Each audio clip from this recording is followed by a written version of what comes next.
I do. So for today's chat, I was thinking about something we were speaking about earlier. All right. And that is the ugliest cars that we think that are out there. And I thought this one would be a bit different because I've seen videos about this before, but I've seen a lot of American versions of this video where they rip on a lot of their cars, and they're cars that we don't tend to see in this country or in Europe for a lot of it, really. And I mean, like one of the ones I mean I agree with them, but is the Pontiac Aztec. Oh, that thing's awful looking. Yeah, but I think that a lot of people in this country probably wouldn't even know that car existed if it wasn't for Breaking Bad. No.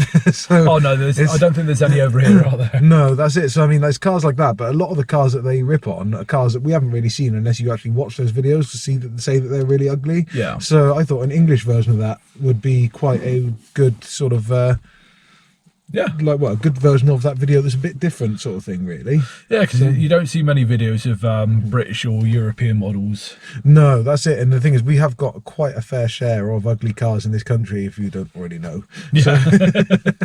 So I mean, did you want to go first, or do you want? Well, for me, I know people have never been particularly happy with this particular model of car, but the more recent one has become hideously ugly, and that's the Toyota Prius. Oh yeah, which is now, I didn't even think about that one. Which now looks like a spaceship. Yeah, it looks almost like somebody went, oh, well, let's take a futuristic car and let's make it look like it's half spaceship and half possibly something from the 50s America with fins and bits sticking out here, there, and everywhere. Yeah, because they're one of those cars that when they first came out, I thought they were abysmal, but I mean, the newer models, I don't actually mind. The newer Priuses, I think they've actually done quite a good job on. But yeah, the Mark Ones were terrible. It's a bit like, actually, there's one like that you've just actually jogged my memory for, and that is and as much as I like Honda, is the Honda Insight, the early ones. They had the weird, the panel at the back that covered the back wheel and things like that. I mean, again, it's not the worst car in the world, but it's just one that, again, I think they went a bit too far with the futuristic sort of idea. The second generation Insight wasn't a bad looking car. I mean, I still think it looks a bit like a Johnny Cab out of Total Recall. They've done it with quite a few of the hybrids and early EVs. They just went, oh, let's be futuristic. It's like, no, just make a car. Yeah, that's it. I think if they just concentrate on making it look more like a normal road going car, they'd probably have a bit of a better reception, possibly. Oh, definitely. But it's what's one you don't like? I'm just trying to think now, actually, because my mind's gone a bit blank. We were talking about loads earlier as well, weren't we? I mean, one of the ones I have got, which is a more modern car, I think, is the brand spanking new Kia Sportage.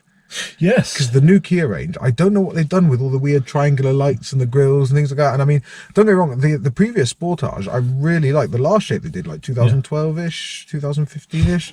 I thought that was a beautiful looking 4x4, really good sort of like sports utility vehicle, really. It was a nice looking car, but the new one, I don't know, I'm not really feeling what Kia are doing with it at the minute. I just don't think it's a particularly nice looking car at all. Well, Kia went from making average looking cars, and then they brought out the Ceed and the Stinger and things like that, and they were really cracking, and like you said, the previous Sportage were really cracking looking cars. That's it, the i30N, and look at things like that. They're absolutely stunning cars, really cool looking little hot hatches. But and now it's all going downhill again. Yeah, I really don't like. I mean, you think about the early. Like, I'm going off topic of Hyundai, I suppose. But like, you think about like the Gen 1 Hyundai Coupes now. I didn't really like them. I thought they were a bit of an ugly looking car back in the day, and it's still not. I mean, I got used to them, but they're not. I still don't think they're a massively pretty looking car now. I mean, the Gen 2 I'm thinking of, the one with the twin round lights. The Gen 1 was a lovely looking car. Yeah, the Gen 1 was a beautiful one. I really liked that one because my friend. I was just thinking about it now. I always get them two mixed up because my friend John's got. He had one. Yeah. He had a Gen 1 and a Gen 2, and I much preferred his Gen 1. That was a lovely looking car. But the Gen 2s, I'm not. They started to lose their way a little bit with them, didn't they? Yeah, but then the Gen 3s were stunning, and I'd love to have one of them. I really did have a thing for one of them for quite a while with them. Well, there's a couple manufacturers who have done a similar kind of thing. Oh, we've lost some of our lighting. I apologise. Oh, never mind. But yeah, a couple of manufacturers did that. They brought out handsome looking cars, and then the MR2, like Mark 1 MR2, yeah, it was boxy and square shaped, but that was at the time. Then you had the second generation MR2, which was beautiful, sleek design. Yeah. And then they did a more modern one, and it was all boxy and weird again then. Yeah, that's it. It's yeah, I'm the same. Mark II was my favourite. Yeah. It was, but again, I wouldn't say they were the ugliest cars on the road. Oh Again, no, though. not ugly, but it's just how a manufacturer goes from a good car to a good car to a not so good car. Yeah, and it's And it happens to all of them. Nobody's safe. yeah. I mean, one car I really hate, and I actually saw for the first time the other day, was that new Citroen EV thing, the little tiny thing. Oh, the Ami. Yeah, the Ami. I thought that thing is awful. I don't know. It's got a terrible range on it. It's got terrible miles per hour on it, and it looks, to me, I think it looks like the love child if Donkey and Shrek got together in that film, rather than it is just a hideous thing. And I mean, yeah, I just don't like it. Really, and it's going to be one of those cars I think is brought by mainly people that are trying to be polite, but hipsters that are trying to make a statement about big gas guzzlers being a bad thing, and it's going to be one of those niche things that they buy just to make a statement, rather than they're going to look beyond the fact that it's completely impractical to most people. Well, I think it came out and it was supposed to be aimed at like French teenagers, because I think they can drive earlier over there, younger anyway. And I think it's going to be aimed at them for going around cities instead of like, you know, like if you go around on a bike or a motorcycle, obviously you can't take that. You can't take very much in terms of shopping or bits and pieces with you, or even passengers. And it was a way of giving them the ability to go around. They can have like a, you know, bags of shopping or something they've bought or whatever. They could take a passenger with them, you know, without having to catch a bus or a train or something like that. And yeah, it's a great idea for like Paris, where, you know, it's hard to get around. There's a lot of traffic and bits and pieces like that. I don't necessarily know how well it's going to work over here, Especially not where we are. We're more rural. Yeah, I We've think got a lot of motorways and dual carriageways and things where anything below 50 mile an hour is kind of bordering dangerous, really, isn't it? well, I think they're below 30 mile an hour, those things. Yeah, so they are just for city only, aren't they? But it's yeah, I have to admit, just the look of that car, that has got to be one of the most ugly things to date that's ever come out of a factory. I really do think so. Well, it's almost like a proper adult version of a little tights car, but an ugly version. Yeah, I was going to say, even the little Tykes car looks better than that thing. It's just the way the panels look, how they're all plasticky, and you know, the front panel's the same as the back panel, and yeah, I have to admit, I don't get it. It's one of those things I can't describe it any other way than just ugly. And that's, yeah, I was just trying to stop a swear word then. well, going away from tiny cars, another one I've never liked the look of is the SsangYong Rodius. Yes, which is like a big 7-seater. You see a lot of them going around as taxis and bits and pieces like that. Yeah, to be honest, until you showed me a picture, because that's one thing we are going to do in the video, is we're going to put pictures of these cars up so you can see and judge for yourself. But yeah, there's but yeah, no, until you showed me a picture, I couldn't picture it. But I've seen a lot of those as taxis, and they don't look like the same car, do they? They look like there's pieces of different cars that have been molded together, and it's almost like 2 of the Power Rangers vehicles came together, but not the other 3. Yeah. That is probably one of the best descriptions I've ever heard about that. But yeah, and instead of it being like, oh yeah, well, it made like the leg, it's like, no, it just made the shoe. But do you know what it actually reminds me of? What's that? Do you ever see the episode of The Simpsons when Homer builds his own car? Oh, and it just looks like loads of different pieces, like it's got the fins like a Cadillac and then domes on it and things. It reminds me of that. It just looks like they kind of went, that looks really cool on that car, that looks really cool on this car, let's put them together, it's all going to be really cool. It may be a perfectly good car, but I just don't like the looks of it. Every time I look at it, I just go, oh no, it's like somebody went, oh, I got 2 ideas. Yeah. There it is. Because I going on the same sort of thing as the big vehicles. The other one for me is, and I'm guessing a lot of people around the world will agree with this one, is the Cybertruck, the Tesla. Oh yeah. Because I mean, again, Tesla made some beautiful cars. The Model S, I think, is beautiful, and it always has been. But that Cybertruck is just, I think it's a gimmick. It's got to be. There's no way that is a real. I can only hope that it was designed that poorly to get traction and conversation on the internet. I was going to say the same thing. I think that the same with the Ami thing. I think that it's one of those things where sometimes like bad publicity is still publicity, isn't Yes. it? So I mean, rather than making something that looks amazing and people go, oh, that's really nice, and then it might get like a few people doing a few nice articles about it, it gets shoved to one side. You make something that's on purpose hideous, Yeah. then there's going to be people talking about it and massive traction in the media and with people and things like that. Oh, definitely. Just the world over, isn't it? And I mean, you think the Cybertruck did get famous just because of how bad it looked, really. I mean, don't get me wrong, there's people out there that must like it because they had a waiting list that's quite long for it, haven't they? But I mean, I think that Tesla could have made anything and there would have been a waiting list for it. That's true. I mean, to be honest, I think it's personally, I think it's a concept, and I think it's going to look quite different when it actually hits the roads. But I mean, I could be completely wrong. Oh yeah, because... think of how many insane concepts we've seen over the years for normal cars, and you've gone, Christ, I hope they never make that. And then when they make the road going version, you go, oh, cool. Yeah, that's I like that. Yeah, and it's all vice versa. You look at a concept and think that is amazing, and they bring the real one out, and you think, oh my god, what happened there? Yeah. And it's so yeah, there is that aspect of it, but that Cybertruck, I really don't like that. That's another one, and it's I mean, again, some of these aren't English, like I say, like the Tesla and that that's a world known ugly car, but I mean, other things like say like a Sanyong is quite a common sight on our roads. Have you got another one? Well, I was thinking before we wrap up, instead of one that we don't like, how about one that you didn't used to like the look of, but now you do after time's gone by or whatever? Well, I was going to say I have thought of another one that I hate as well. Quickly, go on first. then. That's a Fiat Multipla. Oh yeah, everybody hates that. Yeah, that's what they were thinking. It looks like it's got a double chin with lights on it. They did a facelift model of it, which was a much better looking car. But yeah, that's true. The original they came out with was. Oh my god.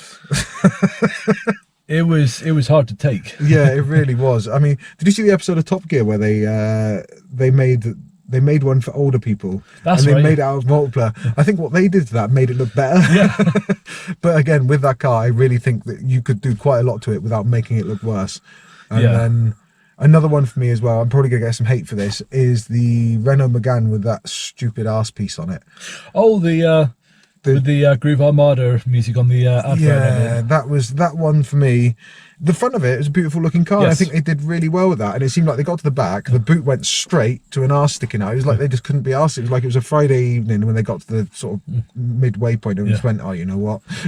Well, they had a few vehicles at the time that all had a similar thing, because they had the Avantime and the Velsatis, which were both very similar, that they had flat, almost like the window section was flat, and then they went and around. Yeah, it was just, and again, I didn't like it. Again, when that came out, I thought it looked like a kid in a primary school had drawn it. I just really, and again, it's a car I know a lot of people like. They did like an RS or Cup version or something like that. I didn't really say it again because I didn't like the car. I didn't really pay much attention, but it was for me, I mean, yeah, it's a fast car, some of them, but it's still an ugly fast car to me. The front end I really like, but they just lost their way halfway through the car, it looked like to me. And that back end, again, I really don't get it, and I can't describe it any other way than ugly. So I mean, that is another one that I really do think is just and the other ones was the Chrysler range that we had in the UK, which were also, you pointed out to me, was actually some of the Lancia as well. Yeah, there was quite a few crossovers at the time where I think they used the same shells and even the same names for the vehicles, and then just bought them out as separate things then. Yeah, because the one I'm thinking of in particular is, and I don't know if they're available in other parts of the globe. I'm guessing they probably are. They might be bigger in other parts because I didn't even realise they existed until I worked in a car supermarket for a bit, and we had a few of them come in. Was the Ypsilon, which we had them under the Chrysler badge, but you said that they were Lancia, and I didn't realise until we looked online, and Lancia did the Ypsilon as well. And I mean, underneath it all as well, I mean, if you look at this car, it doesn't look anything like it, but underneath it, same engine, transmission, suspension, floor pan as the Fiat 500, which was also the same as the Ford KA. Yeah. But the Fiat Lancia and Chrysler must have had some sort of bit where they got together, because they had that one, which again, like I say, I mean, the KA is not ugly. I mean, it's not a car that I would dream of owning. But the same with the 500, but they're not ugly cars. But the Ypsilon, oh my god, it's like they've taken it and really destroyed the rest of the other ones. And they also did a Delta model or something like that. I think it was called a Delta. Correct me if I'm wrong, but it's basically based on a Fiat Punto as well. That's right. And again, they took the Punto, which I think is a nice looking car. Yep, lovely. And they just, I don't know what they did with it, but they didn't do anything good. I think there was quite a few things at the time. I think Chevrolet were also doing a thing where they were borrowing shells and bits and pieces to get into the European market. And I suppose the thing is it really thinking- depends on who you decide to share with, because Yeah. like with the Upsilon, you go, oh yeah, well, you know, it's the same as this and the same as that, but then you put your own design and everything on it, and then you either make it better or you make it worse, don't you? Yeah, because I know what you mean. Yeah, because I know what you mean, because the Chevy, they had the Spark and the Splash. Yeah. No, the Spark was the same as the Suzuki Splash. So they Yeah. were sharing with Suzuki, and the engines were with Suzuki as well, Yeah. which were quite good engines. I think they had the Chevy Blaze as well, or something like that. Yeah, over here as well. which was a GM Vauxhall sort of Yeah. crossover. Because it had And the Vauxhall the- engine out of the Astra and things, and I think it had a very similar floor pan. The Kalos as well. That's it, the Carlos. Yeah, that was made by Daewoo originally, Yeah. wasn't it? It was a Daewoo Carlos that became the Chevy then. And so yeah, you do get a lot of crossovers. I mean, most of the new manufacturers are sharing engines and floor pans Yeah. and things. Like you've got the Renault Kadjar is more or less the same as the Nissan Qashqai and Yeah. Duke. And Oh, that's they- another ugly one, the Duke. Yes, that was another. Yeah, I'm glad I mentioned that. Yeah. Yeah, I hated. I still the new Duke they brought out isn't bad looking. They've got the same sort of cues aimed to sort of tip the hat to the old one, but The original one was hideous. yeah, the only ones I actually, again, they're a car that as time's gone on, they've grown on me a bit. The RS model they did, the Nismo models. That wasn't too bad. I like the Nismo ones, but the standard run-of-the-mill bog standard Dukes, I really don't. I just they are ugly. 'Cause the thing is it came out at the same time as the Qashqai, and the Qashqai Nice looking car. not lovely looking car, you know, and you know, good car and everything like that. It was almost like somebody just went and threw acid on a Qashqai and went, there you go, there's a Duke. Yeah, again, it's some of these cars look like they've let a stark raving lunatic loose with the design team and just gone, yeah, we're building this, and it's like, oh, really? Don't get me wrong, there are plenty of cars that we both like the look of, and many people out there that like the look of that other people look at and go, what do you want about that? That's hideous. Yeah, you that's know, it. and you know, and design and art and all that kind of thing, it's all down to the individuals, you know, opinion and how they look at it and everything like that. But Yeah, because I was going to say, yeah, sorry, I kind of sidetracked you or sandbagged you a bit when you were oh, saying to be fair, about I'm glad you did, because we've found a lot more that we agree that are terrible looking cars. Yeah, I mean, to be honest, we've gone on quite a bit, but I mean, I'm guessing we'll probably do a part 2, I imagine, at some point, because we'll probably wrap up the filming and then think about another 500 cars that we both hate. Yeah, it might just become its own series. Yeah, it might become a regular feature on here. So stay tuned. And but yeah, no, you were saying about the cars that we used to hate, but they've grown on us with Yes. ones that we've suddenly decided. Well, they kind of like flip flopped on, which is a good point, because I mean, there's some cars in this list that you never know. 5 years, 10 years time, we might look back at this video and think, God, I'm surprised I didn't like that car then, Yeah. because I mean, times change, people change, Yeah. and the whole car scene does. So I mean, it's Definitely. it's definitely a good question, I think. So it's because what were you thinking about, Carly? Well, I never used to like the look of the Mark III Supra, Oh yeah, because when you compare it to the Mark IV, which was out at the time when we were younger, you know, the Mark IV Supra is a beautiful looking car. Yeah. And the Mark III did look a little bit dated when the Mark IV came out, didn't it? It went from being quite square and angular, like because it was designed in the 80s as an 80s definitely. car, to being the Mark IV being Rounded round and yeah, really nice, and the one that everyone loves. And But at the same time, you know, there were a lot of cars from Japan at the time that we had a similar thing, like the R32 Skyline. I was never too much of a fan of, and there were a few other bits and pieces. But as time's gone on, I look at it now and I think, no, you know, that was a lovely bit of design. that's to be honest, I actually got a lift once in a 3-litre normally naturally aspirated Autobox one. Yeah. And I remember sitting in the back and just taking the mick the whole time, saying it was like a boat in there and everything like that. And to be honest, it was, and yeah, looking back now, I mean, again, that's a car that's grown on me. But I mean, the biggest ones for me, the two that I could think of are, because I could think of two. The first one would be the EP3 Civic Type R.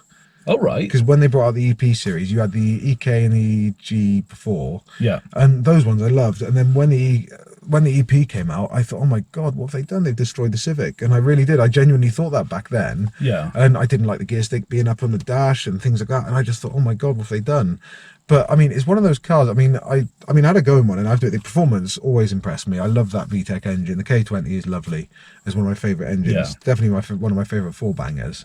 And I mean, But yeah, since time's gone on, I've actually fallen in love with that car. Yeah. I love the EP3 Civic Type. I'd have one tomorrow if I could, and they are lovely. And so I mean, that is one I've really big flip-flopped on. Yeah. Because I love everything about it now. Whereas, like, especially after working for Honda, Yeah. I love that car. And the same with the effort.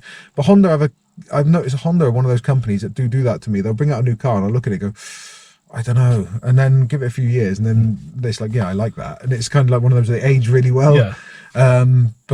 And the other one for me was I remember when I was at school when they came out, was the original Vauxhall Tigra. No way. Yeah, I really didn't like that car when I it thought came they were out. cool. I thought you'd have to be absolutely like bonkers to buy one of them when I was younger. But again, now, as time's gone on now, I look at them and think, you know, actually that was quite a cool little coupe of a car, and I'd love the red top one. Oh yeah. I really would love to stick a red top in one. Well, funny enough, if I was going to pick another one, actually, funny enough, I never particularly liked the newer version of the Tigra when it came out. Yeah. I thought, it's a bit of an unnecessary car. It doesn't really make any sense.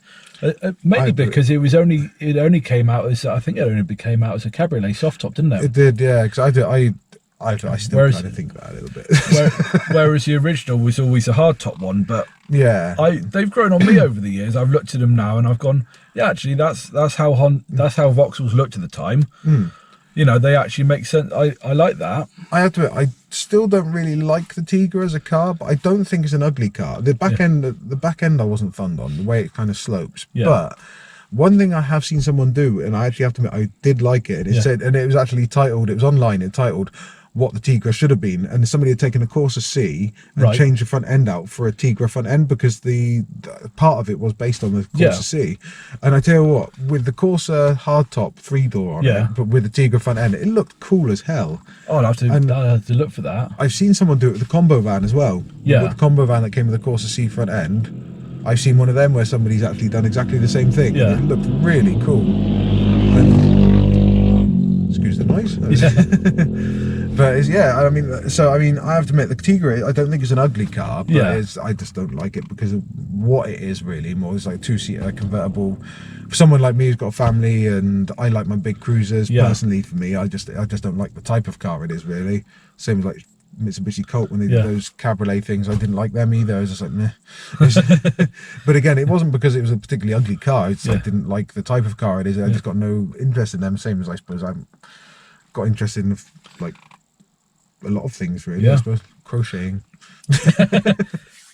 Well, on that note, guys, if you want to let us know which cars that you either don't like and still don't like, or ones that, like we said, we never used to like but now we do like, let us know. Yeah, if you'd like to let us know how offended you are by what we've said tonight or anything like that. I mean, again, remember, it is just our opinions.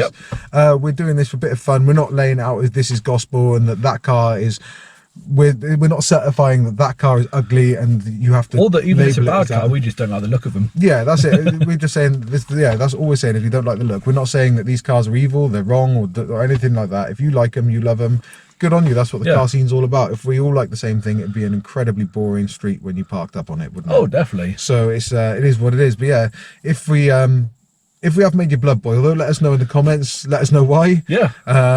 And tell us what you don't like about some other cars and things like that. I mean, you might hate the cars we got on our driveway that we've had on the channel so far. You never know. Oh, definitely. But that's the beauty about cars, and that's usually what the talking point is, and that's why we do the car talks, is because everybody's got an opinion about something. And it's brilliant. I mean, mine and Morgs' opinions are usually cross over quite well and usually very similar. Yeah. But like I say, everybody's got an opinion, so let us know what you think. And before we drivel on too much, we'll sign off. And if you liked our video, then hit like and subscribe below, and don't forget to hit that notification bell to stay up to date with all of our new content that's coming out. And we'll catch you in the next video, guys. Cheers.